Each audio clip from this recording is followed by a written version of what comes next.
when I started in this business, I was sort of the young guy in the room, and I've just discovered today that I'm like this old guy in the room. You heard earlier from Mark Almond, who's the director of the Socionomics Institute. Well, he came up with an analogy to help explain socionomic causality to people, and I'm so jealous that he came up with this idea because it's so cool. I just love it, and so I'm privileged to be able to embellish on it and present it to you now. And it goes like this. Suppose you got a job, you're down and out, you finally got offered a job, so you take it, as a sentinel on an oil rig in the Gulf of Mexico. And your bosses are telling you, look, we just want you to watch the seas all the time. We don't know what could happen. Maybe some radical greens might come up, or we just want you to keep an eye on things. Just let us know if there's anything out of the ordinary. Well, you can't stay awake 24 hours, so you've got another guy who's doing it with you, and you trade shifts. And so you're out there, and you're looking at the ocean, and everything's calm and normal, and all of a sudden, over out the corner on the left side of the horizon, you see this little group of people apparently standing on top of the water. And you watch for your 8-hour shift, and then you come back the next day, and you notice they've moved a little bit further. And so you're watching this, and as the days go by, you see this little group of people, and they're not swimming, they're not really walking, they're just standing around on the water, but they're moving around as the days go by. And after a few more days go by, you notice a barge floating out in the sea. And so you start talking to your buddy about this. Say, look, I've noticed that these people seem to be floating around, and they're moving around the ocean, and I noticed this barge out there, and it always seems to be about the same distance from the people, but I can't tell if there's a relationship between these two weird things happening. Tell you what, when I'm going to take this big blackboard here, and I'm going to write on it, and I'm going to follow the path of where the people are going, and the barge, and then when I'm sleeping and you're up here, you do the same thing, and we'll sort of graph it, and we'll see what we end up with. And so they agree to do this, and pretty soon, this is the picture that they've drawn. And the dotted line is the path that the people have taken, moving around on the surface of the water, and the dashed line, the thick dashed line, is the path that this barge has taken.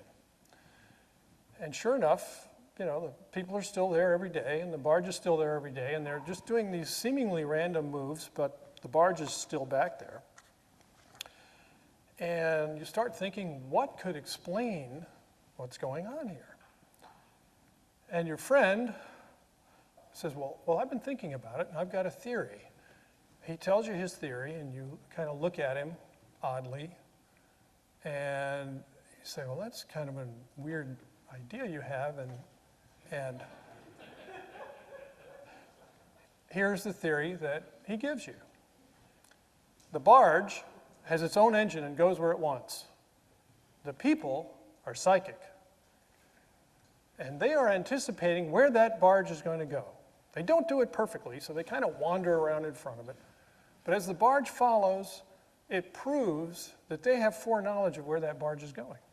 And that's my theory. And you say, well, I've been thinking about it too. And I have an explanation for this, because I really don't believe people can walk on the water. And you're kind of accepting that as magic. I don't think people are psychic either. You're kind of accepting these ideas that I think somehow we have to deal with reality here. So I have a different idea. I'm a socionomist, and here's the way I see it. There must be a hidden variable, something we can't see, that's making this pattern happen. I'm postulating there's a submarine under the people. They're not walking, they're not swimming, they're just standing around. And there's probably some sort of towing device, a chain or something between the submarine and the barge. And this kind of explains it. Wherever the submarine wanders, that chain pulls the barge, but it doesn't follow immediately. It's not on the exact same path because there's this long distance, so it's kind of roughly following in the same path. He tells you, you're crazy. I don't see any submarine. And you say, well, no, we can't see it.